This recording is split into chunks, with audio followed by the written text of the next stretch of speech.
What's up, everybody? Welcome into another edition of the Rebel Report, the postgame edition of the Rebel Report. My name is Michael Borky. Appreciate you guys being here. Ole Miss just wrapped up a 26-14 win over Oklahoma, a game that is very much a tale of completely opposite halves of football. Ole Miss in the first half got booed off the field by some of their fans, and in the second half were largely dominant. Which one is this team, or is it one of those situations where the truth lies somewhere in the middle?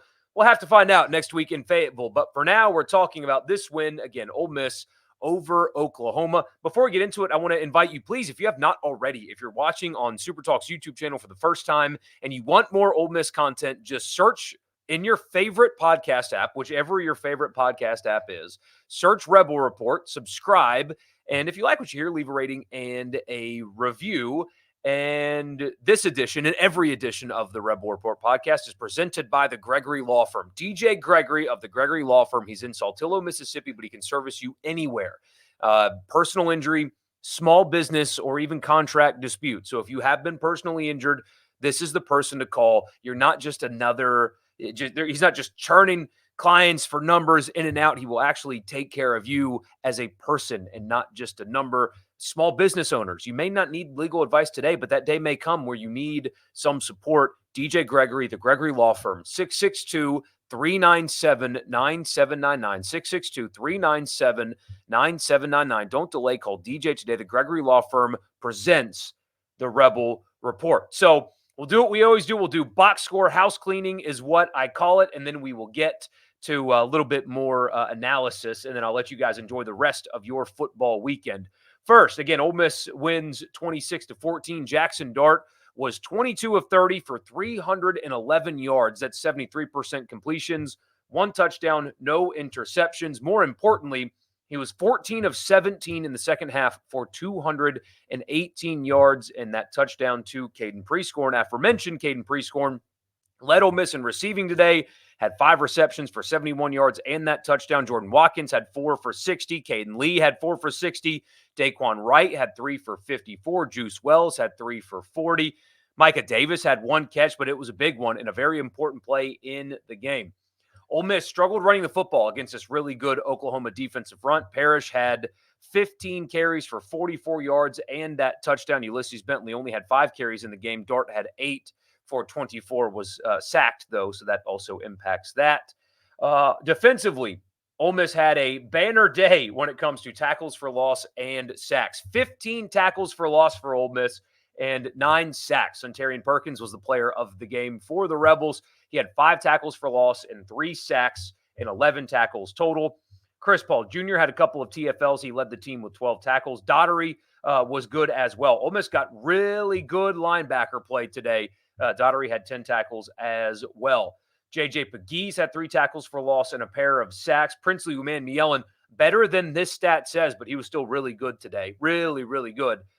2 tackles for loss. Both of those were sacks. Jared Ivey had a sack fumble. Kalo Stone even got in on the action with a sack as well. That Ole Miss defensive front, they got run on a little bit today, but by and large, a really good and inspired second half, especially, and put up big, big numbers.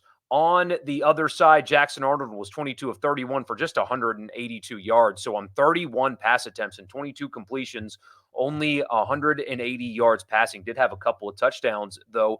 Oklahoma ran the football well today. Ole Miss's defense did not do a good job of stopping the run for periods of time. Now, they, especially throughout most of the game, I mean, one of Oklahoma's touchdown drives were aided by 30 yards of Ole Miss penalties, but 182 rushing yards for Oklahoma in this game on 8.3 per carry.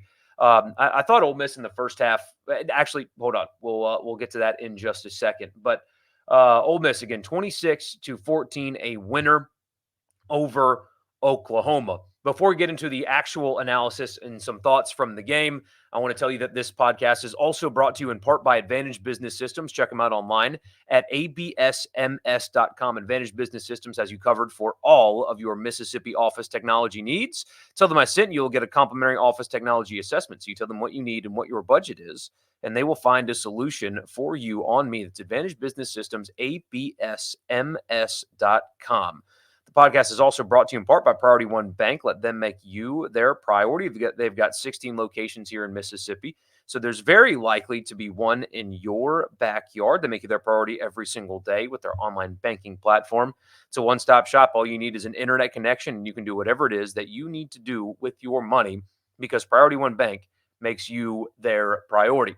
All right, so there's positive spin and no, not spin. There's positive, there's negative, and maybe what the truth is. And I hate doing this, the we'll see thing, but we'll see what the truth is when they go to Fayetteville next week. But the first half, Ole Miss was awful. They got booed by a lot of fans, maybe not the entire stadium, but they got booed off the field. And I think just as a matter of principle, you're justified as a fan in doing that. I think when you crowdfund millions of dollars to pay the roster and the $10 million football coach is trolling you on Twitter at times, you as a fan have every right to boo a poor performance as they leave the field. So when I bring that up, I'm not saying you fans were wrong in doing that. I think you're totally justified, and the team deserved it. They did the same things that got them beat in Lexington and that got them beat in Baton Rouge. You had a dropped pass on a third down that would have moved the chains, and just hit Daquan right in the hands, and he just dropped it. You had another really good play call on third down where Dart just threw it over Caden Lee's head, and that would have been a pitch and catch for a first down, but he just missed an open receiver. You had a stop on third down where instead of just grabbing literally anything else of Jackson Darnold, there was a horse collar that gave them a first down on what was a third down stop. And then later a face mask that gave them 15 more yards, and Oklahoma was able to score on that drive. It still was sloppy and undisciplined. This team is still penalized way too much. Jackson Dart started 3 of 8 in the game, and that was still concerning. The way they started this game was a real problem, and it's the same way they looked against Kentucky, and it's the same kind of things that they did in their loss to LSU. Poorly timed turnovers, dropped passes, things like that. That still looked like what they've been in the first half. But then, I don't know what happened in the locker room. Maybe nothing. Maybe what happened in the second half is fool's gold. I don't know. We will have to see. But they were dominant in the second half. They obviously didn't give up any points. Ole Miss defensively, especially in the third quarter, pinned their ears back and just got after Oklahoma. Got to stop, touchdown, stop, touchdown, and then iced the game was over. Now, I do think that Ole Miss missed an opportunity. Their final 2 possessions, they got too conservative to me. I think when you're trying to win yourself back into playoff contention, style points are going to matter here, especially when you look around and like Indiana's winning, right? Indiana just won again today. And so you're going to have to contend maybe with some teams that you didn't think would be there, and style points matter. And they had an opportunity to be a killer and put a foot on the throat, and they decided to go conservative and just kind of end the game on their final 2 possessions. But defensively, they played inspired football in the second half and got after Oklahoma. And again, Jackson Dart was 14 of 17 for 218 in the second half, including 10 of his first 11, I believe. In the second half, converted on their first 3 third downs in the second half. Frankly, I think the play calling was good all day, with the exception of the short yardage stuff. I don't know what the hell they're trying to do on third or fourth down in about this much. I don't understand it, but largely, I think they did a good job of distributing the football, using their tight ends. In case you guys didn't know, Caden Prescorn exists. He's a real person, and you can throw him the football and he'll catch it and good things will happen. Same thing with Daquan Wright. I know he had a drop, but like they used their tight ends. They did things to help Jackson Dart out and allow him to short throws over the middle, intermediate stuff where that's where he's good. And it worked, and it built his confidence. And then boom, he hits Watkins over the top, which, he was about this far short, but that was a touchdown throw, and it was a good one, a really good one. So you build his confidence up, and then look, he throws a capable deep ball. And no, they didn't run the football well today, but they made some changes on the offensive line, and that worked in pass protection anyway against a really good Oklahoma front that really gets after people. There's talent all over the field on that Oklahoma defense, and the offensive line and the adjustments they made, the personnel decisions, it held up in pass protection for the most part. It wasn't perfect, but it was certainly better. And that allowed them to get creative at times. I know, it certainly wasn't perfect, but um, they looked the way they were supposed to offensively, especially without their best player being on the field in Trey Harris. So even in the first half, I thought, they called a pretty good game. Again, there was a couple of third downs they would have converted if not for just poor execution. So it was a better called game today, I think, from the Ole Miss coaching staff, Lane Kiffin, Charlie Weiss, whoever was involved in that today. You only see 26 points on the board, but I do think they called a better game for sure. Short yardage stuff, just mind blowing. It makes absolutely no sense at all. But you even saw like good vibes. I know that's kind of a weird thing to talk about, but this was a team that was beaten down. They were emotionally in trouble. There's a lot of bad rumors, and I don't mean bad like they're inaccurate. I mean the rumors about just mood and stuff is just hasn't been good since the LSU loss, and for them to go into the halftime locker room getting booed and then turn around and play the way they did to at the end of the game, they're dancing on the sidelines and like there was a bit of an edge to the way they played in the second half. That's only for what it's worth, which could be nothing if they don't translate that to Fayetteville. But there was a difference in the way they played and overall like demeanor. That was the third quarter in particular was fun to watch.